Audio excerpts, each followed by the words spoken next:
Hello, everybody, and welcome back to the channel. I'm your host, God of Robux, and today we are going over a multitude of things within the Dragon Ball community, things that have been going on and starting for the past couple weeks now. We haven't done a Dragon Ball news or Dragon Talk, I think is what I'm calling it now. We haven't done one of those in a while, so I figured we'd do that today. There's a lot of things to go over that have happened as far as DLC and content coming and stuff like that, and updates to games, and even that new tournament that has been going on, the Dramatic Showdown, I believe is what it's called. And there's a lot to talk about. So like to subscribe to the page, hit that notification bell if you like these kind of update videos, and please help me out. I'm trying to hit 500 by the end of the year. So let's get started. We're going to start off talking about Dragon Ball The Breakers. So on their information tab of their official website, the DBAS website, I'm going to leave the link to this in the description. They go over a lot of bug fixes that have happened. I haven't been playing the game for a while, and uh, to be honest, if I had been, I would probably be doing a whole video on this section on just all the fixes. There is a whole section that focuses mainly on just fixes, small fixes here and there. You know, in their section called Other Changes. It's like there's a practice mode change. There's a change with the Raider Baby Evolution on stage 3. Stuff like that. But there are 32 bug fixes that have been fully resolved. Things regarding Goku Black, his evolution for stage 2 and 3, stuff with like active skills and super attacks and close range attacks that have been fixed. There's actually a list of active skills that had bugs that got fixed. It says that if it fixed an issue with Raider Ginyu Force evolution stage 2 to 4 were being hit with the following non-consecutive close range attacks by survivors would cause the Raider to be affected by the passive skill Teamwork. And those active skills were Kaioken Rush, which I'm proud to see is a skill that people still use because it was one of my favorites. Shapeshift Missile, again another one of my favorites. Dragon Fist, not familiar with because I wasn't active when that dropped. But the super attacks that are on this list are Gigantic Charge, Fierce Fist, Charge, and Rebellion Spear. Again, there are a bunch of other fixes, stuff with Zamasu's Blades of Judgment. There's more baby fixes. In fact, there's a lot of baby fixes. Power Unleashed. That form had a fix with the cooldown timer. Anyway, there's a long list of that. There's like 32 changes. If you want, I'm gonna leave the link to that in the description. You can go through all of that. Once I start playing Breakers a little bit more frequently, especially here on the channel, then I will do videos more tailored to Breakers specifically. But for now, it's just gotta be in the Dragon Talk. So, confirmed issues. These are things that they plan to make changes to in the future. Confirmed issues. It says there's only three. An issue that causes the spots on Cell Max to continually glow from both the viewers and raiders' perspective. The next fix says when a survivor uses a super transfer to transform into Orange Piccolo Giant, the model is not displayed from the viewpoint of other survivors. Then third fix is during the demo movie for the battle with Raider Gamma 1 and Gamma 2, characters' eyes may appear black. I'm not entirely certain what that's about, but it is a bug fix, and these are things that they plan to address in a later patch. But now we're moving on to the update details for version 1.70. The new Raiders Gamma 1 and Gamma 2 arrived from the movie Dragon Ball Super Superheroes. Gamma 1 and Gamma 2 arrive as new Raiders. This is actually what I saw that made me consider playing the game again. It's been a while since I played. I mostly stopped playing because I didn't really have anyone to actually play with. It was very fun, and I did luckily one time get into one of Dada Doya's teams when he was doing his streams for the game. I have to see if he still does his streams for the game, but I think he's really slowed down on Breakers, especially since Sparking Zero has released, and Project Multi had that beta test that he was a huge part of. So Anyway, I'm gonna see if I can start playing. I probably won't stream it because there's like a lot of downtime between games. It's really hard to find a game. That's partially why I stopped playing as well. Like finding a game takes forever in the day, and I didn't really feel like sitting here doing nothing, twiddling my thumbs for like 10 minutes just to find one game that inevitably wouldn't even last that long. So, the waiting to playtime ratio just really wasn't that great for me. But if I can get a group of people that would be willing to play, then yeah, that'll definitely help out. So, I'm still going to be making videos for this game, especially now that Gamma 1 and 2 are here. I'm going to make videos for being the Raider and videos for being a survivor. But if I can get a consistent team to play with, or even just be able to consistently get a game if more people start playing, then I will be making more consistent videos for that game as well. Anyway, event leaderboard. Magenta's Golden Registry begins. Apparently, this is an event. I didn't even know this game had specific events, but here we go. It says Magenta's Golden Registry is planned to kick off. Gather as much Zenny as you can from the results screen to increase your ranking. If you beat the score set by Magenta, you will receive a special item.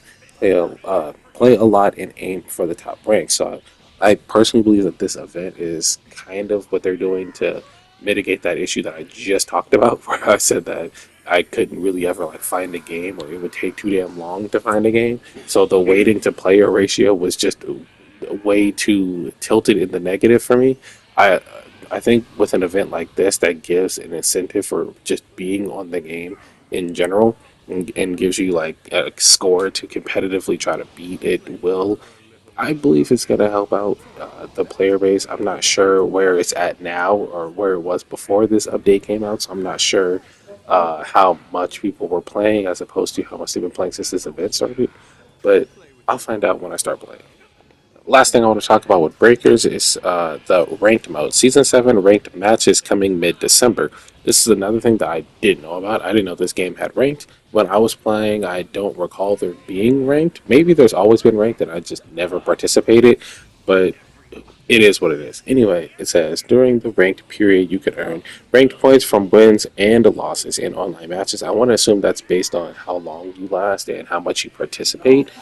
For the Raider, obviously, it would be like how many kills you've gotten, what your highest farm was, and then obviously more points if you win the game. And I think for the survivors, it would be like how much did you participate? Like you get points for reviving teammates. You probably get points for collecting the transfers, using the Dragon Balls, or even collecting the Dragon Balls, setting up the little waypoints in sections A, B, C, D, and E, and then winning the game again would give you more points as a survivor than if you lose the match. But either way, you still gain points. It's just you gain more points for participating more and for winning games, so more incentive to play the game. And then it goes on to say that there are rewards that are distributed based on how high your rank is. So different ranks and where you place in those rankings will have different rewards. And I assume the higher ranks will have the better rewards, or will be able to get more rewards. Like, let's say if you're, I don't know how the rankings work, so I'm just going to make something up. If you're like rank C or D or something, then you'll get like 4 items. And then if you're ranked like A or B or whatever, then you'll get items for rank A and B plus the items for C, D, and E and all that shit. So you see what I mean? It's kind of like I see it like a battle pass, but like a vertical battle pass, if that makes any sense.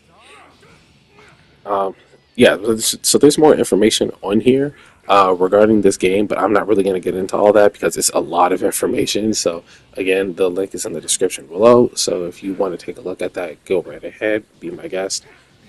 Moving on to another Dragon Ball game. Dragon Ball Games on Twitter has posted to all Dragon Ball Sparking Zero players. We'll be updating the character rank points for all players whose points were reset using recalibrated points. So apparently they're adding a new system. I guess they're recalibrating people's points back to, probably adding what they have now to what they had before the reset. I don't know what caused the reset because I personally didn't have my rank reset. But for the players that do have their rank reset, they are apparently going to be fixing that. I think they mentioned that when they did their last update, that that's one of the things that they're still planning to fix. It says the recalibrated points may differ from the points before the reset. However, please be assured that the recalibrated points are accurate. I'm not sure how they're calibrating these points or what system they're using, but they promise us that it is going to be an accurate number. And then they go forward to give us the time for maintenance. It says the Dragon Ball Sparking Zero servers will undergo maintenance on all platforms on November 29th, and then they give you the times here based on different time zones. And then it says unavailable modes are going to be custom battles, world library, and then ranked matches. So only those two are going to be down. I'm not certain how they're shutting down like those online features specifically while leaving like player matches and stuff still up. But I'm glad they are because obviously a lot of people will be loving player matches. In fact, that's still one of my favorite ways to play the game, just playing with friends online. So obviously ranked is going to be down because they're fixing ranked points, and they don't want that to get interrupted or it's shown to be inaccurate based on you guys playing ranked during that time. And then custom battles are going to be down. I think this is going to be down because they stated that they're trying to do bans for modders. So that's probably something that they're also going to be working on and setting live during well after the maintenance update. It's because a lot of people have been using mods to change the textures for their characters, but then they go ahead and use those mods in custom battles, and custom battles don't. They shouldn't be allowing mods because then people that don't have those mods won't be able to play those, or they'll be locked out, or they'll experience other issues. So I think that's why they're also closing that down. And since we're already on the topic of Sparking Zero Online, this is a great time to talk about the Sparking Zero Dramatic Showdown. And this is the tournament that is going on, the World Tournament, that I believe they're still doing the preliminary rounds for, picking their finalist from each country that's participating. And here's my thing: I don't keep up with tournaments usually, and I'm still not keeping up with this tournament. It's like I don't do with every other tournament. But my thing is, um, tournament players seem to not really play for skill. Like it's like that meme where they're like where they show the most casual basic shit and they're like playing ranked matches online and then it's like me and the boys at 3 a.m. and it's like the most epic showdown you've ever seen. That's kind of how it feels because like I'm showing the gameplay on screen. Have you ever wondered what high level gameplay look like in Sparking Zero? It's this, bro. It's this. This is the grand finals of the dramatic showdown for France, and this is how they playing. They're not even playing the game. They're just playing for timeouts. They're literally just flying around to win off timeouts. And if it ain't that, it's this. What even is this, bro? Keep pushing him all the way to the wall and can't defend himself. Obviously, he can hold super worth of damage. We've been doing all this complaining about characters. It ain't about the characters. It's straight up the mechanics. Like, what even is this gameplay, bro? They ain't through one punch. They just flying around. And the only reason this is even possible is because Dr. Giro and Android 19 don't lose no key for just flying around. I play a lot of games, bro. It's cheese in every fighting game, but I ain't never witnessed no cheese like this before. What's even crazier is that I know the devs is watching. I know Bandai and the developers is watching this gameplay. There is no way y'all meant for y'all game to be played like this. Did I mention it? This is just the qualifiers? This is just the qualifiers. We ain't seen the ultimate cheese yet. So what's worse than this? I get unbalanced. I get you making the game unbalanced, but this ain't that. This is something else. This is actual ass. Like this is the tournament. This is the tournament to decide like who's gonna be in a world tournament on PS5 like for this game. This is ass. Like I kid you not. Like I'm not glazing myself, but like the gameplay you see here, like it right here. This is me casually playing a custom match just to have some footage to do this recording to, and this is how I just casually play fighting an NPC. And this is better than what's happening in this tournament. It's just people picking in 19 and 20 because their key doesn't go down when you use Zebra's Dash or Dragon Dash, and they're just flying up, flying down, flying up, flying down, Dragon Dashing away, Dragon Dashing away, Dragon Dashing away, spamming Key Blast, Key Blast, Key Blast, Key Blast, Barrage, Key Blast, Key Blast. Like, I don't think I've seen anyone throw a punch. I really don't think I've seen anybody throw a punch. And it's it's actually abysmal. I hate it. I really considered registering for this tournament because I think the preliminaries well, near me was in like Los Angeles, which really isn't as far as like going all the way to Japan. But I was a little interested. I was like, this is kind of cool. I would like to be in a tournament like this. But I made the right call not registering because seeing the way these people are playing would piss me off. Like you guys complained, like a lot of people complained about the Yajirobe nonsense, like how Yajirobe got changed because that tournament where people were just spamming Senju Bean over and over and over just to get to make the match long as hell, and they made like a 40-minute match or something like that. Like, yeah, that's a complaint, but people will always find a way to just be a bullshit player at video games, and this is it. This is what they're doing, and I hate it. Like, on top of that, the tournament itself already had to have like a dozen rules just to be able to make the competitive scene for this even viable. So, I mean, when you gotta have like 30 different rules and be like, oh, you can't play this character, you can't play this character, you have to like they literally random selected out of 16 of the top characters and just jumbled it up and literally drew from a hat and was like, well, this the top player in this country gets to play this character, and then to fill out your team, you guys can pick some of these characters. And I'm like, if you have to set up like all these rules, is it even worth it? Like you literally are assigning characters by drawing hats and then saying, "Oh, you can fill out your team with these specific low tier characters." Like it's just annoying, to be honest. I'm not gonna watch this tournament. I'm not gonna tune into it unless I'm told there's a very specific match that's actually good. But from what I'm seeing, it's pretty much hopeless. Like when I play with my friends, or even when I see other people play with their friends, like on YouTube or whatever, they're playing.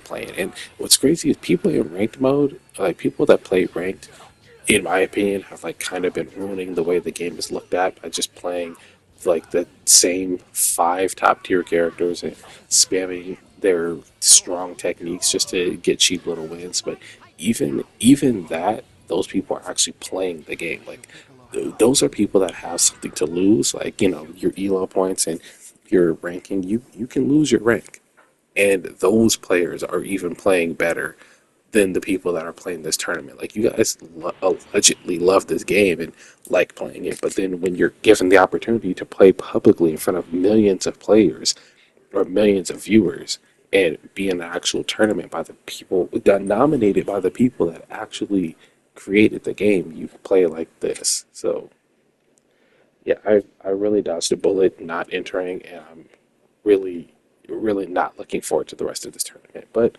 that's pretty much going to do it for this video. Like if you subscribe to paste the notification bell, and I will see you guys in the next one. Peace.